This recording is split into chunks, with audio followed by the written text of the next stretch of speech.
Bonsoir à vous, bienvenue dans Questions directes sur ATV Guadeloupe. Notre invité ce soir, Germain Parent, président du comité de défense des usagers de l'eau de Guadeloupe.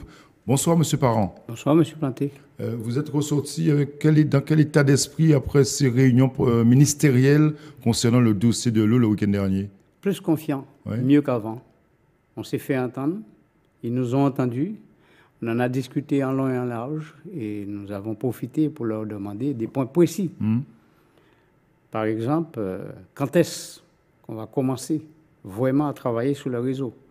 Nous avons réclamé qu'il y ait un plan Marshall en Guadeloupe pour mettre la Guadeloupe en chantier. Et donc, aussi, il faut bousculer l'administration pour que les marchés puissent prendre une vitesse plus qu'aujourd'hui, de manière à faire tomber les bonnes commandes et les marchés à venir, pour que ça ne dure pas pendant des années. Mais ce ne sont pas simplement des paroles, des promesses de ministres qui sont en visite. Alors, quelle est la différence entre la parole de ministres en visite en Guadeloupe et la parole des élus locaux? Nous ne sommes pas intéressés aux élus locaux parce qu'ils ne nous intéressent pas. Et les élus locaux ont failli. Nous avons voulu entendre le gouvernement. D'ailleurs, le gouvernement l'avait déjà dit, je le répète toujours, en mars 2009, qu'il s'intéressait à aider la Guadeloupe, aider les usagers. Ils l'ont dit à nouveau, ils l'ont répété. Le secrétaire d'État, M. Lecornu, et Mme la ministre, même, nous a dit que l'État est là pour aider et l'État va aider. Oui. Et nous ne sommes pas contentés de ça. Nous avons donné un support, nous avons donné des dossiers et nous avons mis en main du ministre et M. Lecornu une clé avec des supports écrits pour qu'ils sachent ce que l'usager attend en Guadeloupe. C'est vrai, on attend de l'eau au robinet en Guadeloupe, mais je leur ai bien dit qu'on ne mette pas les chaouis avant les bœufs. Donc, il faut déjà travailler pour la mise en conformité de tous les compteurs des Guadeloupéens, chose qui sont tout à fait d'accord, ils partagent ça, et ils vont mettre les moyens en place. Les ce moyens, qu'ils ont c'est dit. quoi concrètement? Les moyens, concrètement... ils vont mettre de l'aide, ils vont Oui. mettre de l'argent en place pour pouvoir aider ceux qui ont failli à leur tâche, plus précisément les élus. D'accord, mais 7,7 millions d'euros En plus de ça. de l'État. En plus de ça. Mais ils sont où ces 400 millions d'euros qui avaient été annoncés par le conseil, le président de région, je ne sais pas. Le président avait annoncé 400 millions. Je n'en disconviens pas. Mais là, moi, j'ai entendu les personnalités de l'État, le secrétaire de l'Outre-mer, le secrétaire, M. Lecornu, et la ministre de l'Outre-mer, qui nous a entretenus avec des propos et qui donc ont pris en considération ce que nous disons, la volonté du peuple, ce qu'ils attendent. Et d'ailleurs, notre première démarche, c'était de dire qu'il faut arrêter toutes les procédures à l'encontre des usagers concernant les factures litigieuses. Ça nous intéresse beaucoup. Oui. Parce que l'usager... Sur ça, vous avez eu de gain de cause, ça y est ça... Mais nous attendons le rapport, puisque dans un délai de 15 jours, nous aurons des ingénieurs et des hommes d'État à nouveau qui viendront en préfecture face encore aux représentants d'usagers avec ce fameux rapport, voir ce qui est écrit dedans et la mise en place de tout. Ça voudrait dire, Germain Parent, que l'État prend la main de ce dossier. Il va falloir des relais locaux pour justement mettre en place cette politique. Mais les relais locaux, ce qui a été dit, c'est que les élus prennent leurs responsabilités et toutes leurs responsabilités qui le leur, comme le précise la loi de la décentralisation.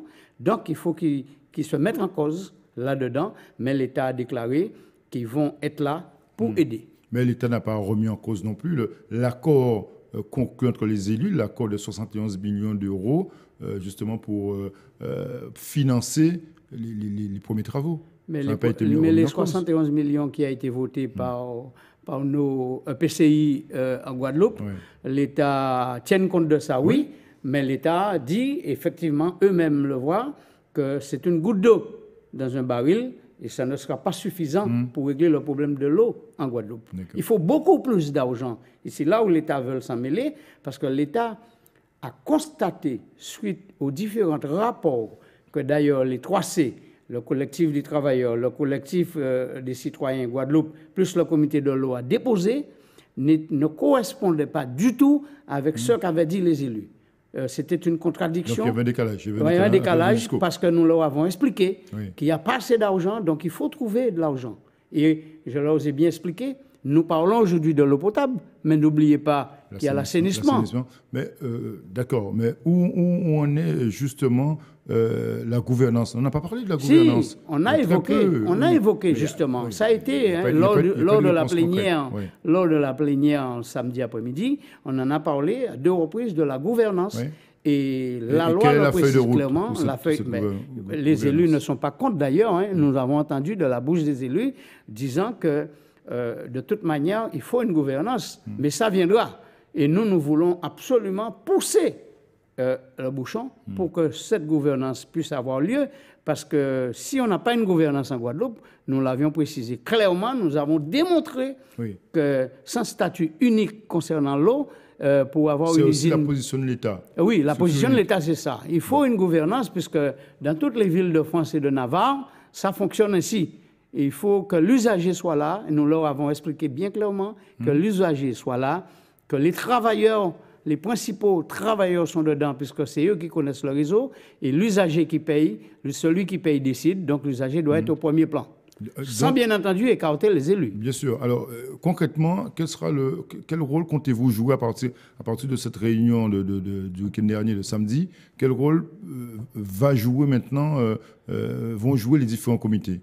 Je pense que comme moi-même et comme beaucoup d'autres, les différents comités d'usagers ou associations sont en charge de la représentation de l'usager sur le territoire, et là pour regarder et pour veiller à ce qui se fait, et quand est-ce que les travaux vont commencer, quand est-ce qu'ils vont terminer. Oui. Et d'ailleurs, nous attendons le rapport dans 15 jours que la ministre a promis aux côtés du préfet, et nous serions là pour voir si tout se passe bien et qu'est-ce qui est surtout inscrit dans ce rapport-là et qu'a retenu les hommes et les femmes d'État qui étaient sur place en Guadeloupe. Donc, à travers la gouvernance, vous souhaitez que justement les comités soient vraiment représentés? Absolument, absolument. Oui.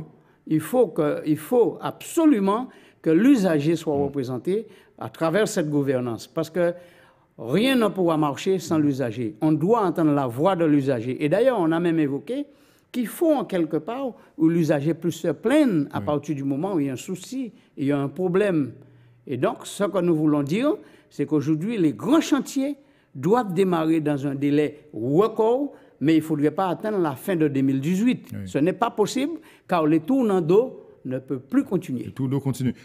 Germain Parent, vous avez appris des choses au sein de cette réunion entre l'État, tous les représentants? Est-ce qu'il y a eu des dossiers que vous avez découverts ou les dossiers que nous avons découverts, c'est que l'État s'est mouillé aujourd'hui, puisque l'État a compris que la Guadeloupe pouvait tourner au vinaigre un de ces jours, parce que de toute manière, l'usager, même sans les comités et les associations, allait prendre à boire le corps leurs affaires en main, parce qu'on ne pouvait plus continuer en ce sens.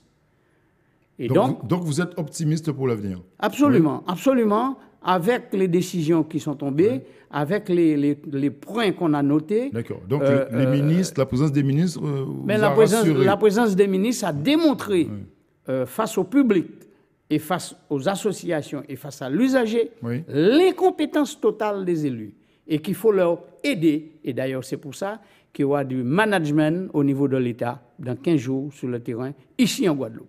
Merci, Germain Parent, d'être venu ce soir évoquer avec nous le dossier de l'eau. Merci encore, merci de nous avoir suivis chez vous. Bonne soirée sur ATV. L'info continue.